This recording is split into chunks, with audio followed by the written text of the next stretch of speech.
امام جعفر صادق علیہ السلام ہم سب پر حیران۔ امام فرماتے ہیں کہ میں حیران ہوں اس شخص پر جو 4 چیزوں میں مبتلا ہو تو وہ ان 4 چیزوں سے کیسے غافل رہ سکتا ہے۔ امام کی حیرت غلط نہیں ہو سکتی، ہم واقعی غافل ہیں۔ زندگی بھر کڑتے رہتے ہیں، غم، مصیبت، دشمنی، لوگوں کے ناروا سلوک کا شکار، مکر و فریب، سازشوں، بے برکتی اور تنگ دستی کا شکار رہتے ہیں، لیکن اللہ اور آل محمد علیہ السلام کے ان مصیبتوں سے نکلنے کے طریقوں کی طرف رجوع نہیں کرتے۔ اکبر الہ آبادی نے کہا تھا کہ دعا منہ سے نہ نکلی، پاکٹوں سے عرضیاں نکلی۔ اور اگر ہم کوئی ڈائریکٹ بات کر دیں تو کئی لوگ دین کے ٹھیکیدار بن کر کہہ رہے ہوتے ہیں کہ جی ہم تو آل محمد علیہ السلام کے علاوہ کسی سے کوئی بات نہیں لیں گے۔ ایسے لوگ میری صرف اتنی سی گزارش کو ہی بہت سمجھیں کہ اگر ہم نے آل محمد علیہ السلام سے سب کچھ لیا ہوتا تو آج ہمارے وقت کا امام پردے میں بیٹھا خون نہ رو رہا ہوتا۔ معذرت خواہ ہوں، بات کسی اور طرف چلی گئی۔ بات صرف اتنی سی ہے کہ جب انہوں نے کہہ دیا کہ سارا قرآن شفا ہے تو پھر قرآنی اعمال پر سوال اٹھانا کیا قرآن پر سوال اٹھانا نہیں ہے؟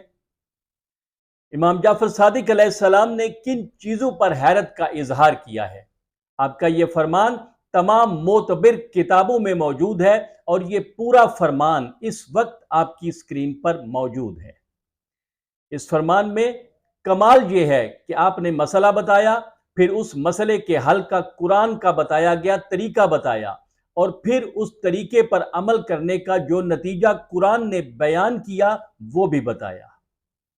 آپ کے حیران ہونے کی وجہ یہ ہے کہ انسانوں کو پیش آنے والی 4 تکلیفیں یا پریشانیاں ایسی ہیں جن کا علاج قرآن میں اللہ تعالیٰ نے خود بتایا ہے، اور ہم قرآن پڑھتے ہیں لیکن اپنی ان تکلیفوں کا علاج نہیں کرتے۔ پہلی چیز، اب فرماتے ہیں کہ میں حیران ہوں اس شخص پر جو خوف زدہ ہوتا ہے اور اللہ کے اس فرمان حسبنا اللہ و نعم الوکیل کی طرف پناہ کیوں نہیں لیتا۔ یہ سورہ آل عمران کی آیت نمبر 173 کا حصہ ہے۔ اور پھر یہ کلام پکارنے کا جو نتیجہ برآمد ہوا وہ اللہ تعالیٰ نے اس سے اگلی آیت نمبر 174 میں بیان فرمایا۔ اگر میں ہر آیت کا شان نزول بیان کرنے لگ جاؤں تو ویڈیو بہت لمبی ہو جائے گی، لہٰذا میں اختصار سے ہی کام لوں گا۔ مختصر یہ کہ جنگ احد کے بعد جب کفار کا لشکر واپس پلٹا تو اللہ تعالیٰ نے رسول اللہ صلی اللہ علیہ وآلہ وسلم کو احد کے زخمیوں کے ساتھ ان کا پیچھا کرنے کا حکم دیا اور مقام حمراء الاسد پر قیام کیا۔ کفار مقام روحہ پر ٹھہرے ہوئے تھے۔ کفار کے بھیجے ہوئے نعیم ابن مسعود اشجعی نے مسلمانوں کو آ کے ڈرایا، تو اس وقت یہ آیت نازل ہوئی تو مولا علی علیہ السلام نے حسبنا اللہ و نعم الوکیل کا نعرہ بلند کیا، جس کا نتیجہ کیا برآمد ہوا؟ اس کا نتیجہ اللہ تعالیٰ نے اس سے اگلی آیت میں بیان فرمایا کہ پھر ہمت کر کے گئے مگر یہ لوگ خدا کی نعمت اور فضل کے ساتھ واپس آئے اور انہیں کوئی برائی چھو بھی نہیں پائی۔ آپ غور کریں کہ یہ کتنا بڑا عمل ہے۔ اگر مقابلے میں کوئی لشکر بھی ہو تو کوئی گزن نہیں پہنچ سکتی۔ کسی بھی دشمنی، مخالفت، حاکم یا کسی بڑی مصیبت کے لیے یہ وظیفہ زبردست اثرات کا حامل ہے۔ تعداد اور طریقے کی بات آخر میں کرتے ہیں۔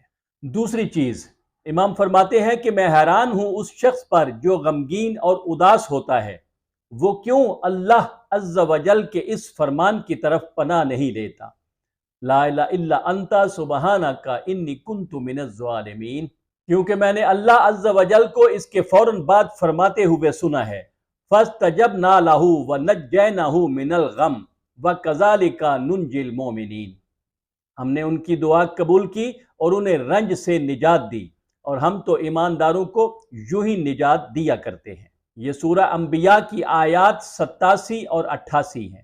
اس آیت کریمہ کا ورد ہر رنج، غم اور مصیبت سے نکلنے کی کنجی ہے۔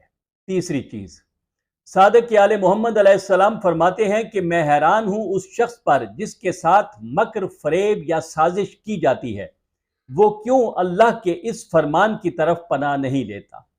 وَأُفَوِّضُ أَمْرِي إِلَى اللَّهِ إِنَّ اللَّهَ بَصِيرٌ بِالْعِبَادِ، امام فرماتے ہیں کہ میں نے اللہ تعالیٰ کو اس کے فوراً بعد یہ فرماتے ہوئے سنا، فَبَكَاهُ اللَّهُ سَيِّئَاتِ مَا مَكَرُوا، پھر اللہ نے ان کی سازشوں کی برائیوں سے بچا لیا۔ یہ سورہ مومن کی آیات 44 اور 45 ہے۔ چوتھی چیز، اب فرماتے ہیں میں حیران ہوں اس شخص پر جو دنیا اور اس کی زینت کا طلبگار ہوتا ہے، وہ کیوں اللہ تبارک و تعالیٰ کے اس فرمان کی طرف پناہ نہیں لیتا، ماشاء اللہ ہو لا قوت الا باللہ۔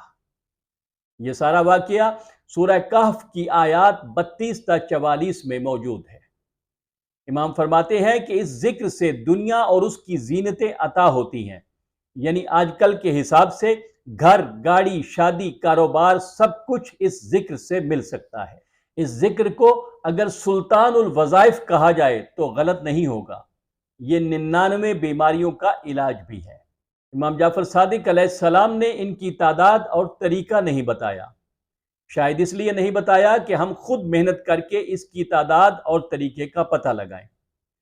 ان کی تعداد ہر فرد کے ایمان اور عقیدے کے مطابق ہوگی۔ ان چاروں واقعات میں یہ ذکر کرنے والوں نے اس ذکر کا کوئی چلہ نہیں کیا تھا، بلکہ صرف ایک بار کہا اور دعا قبول ہو گئی۔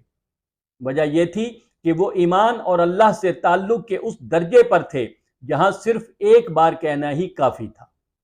ہمارے لیے علماء اور عرفاء نے محنت اور جستجو کے بعد جو تعداد وضع کی ہے وہ کچھ یوں ہے: حسبنا اللہ و نعم الوکیل روزانہ عشاء کے بعد 450 مرتبہ پڑھنا بہت مجرم مانا گیا ہے، جس سے متعلقہ مسائل بھی حل ہوتے ہیں اور دل کو بھی سکون ملتا ہے۔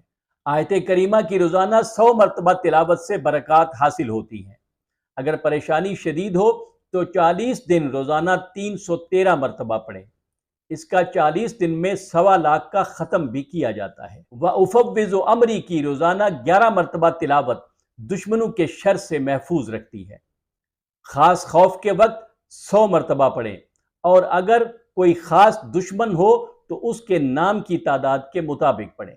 ماشاء اللہ لا قوت الا باللہ ہر نعمت کو دیکھ کر دن میں کئی بار کہا کریں، اور دنیا کی نعمتیں حاصل کرنے کے لیے روزانہ 1000 بار پڑھا کریں۔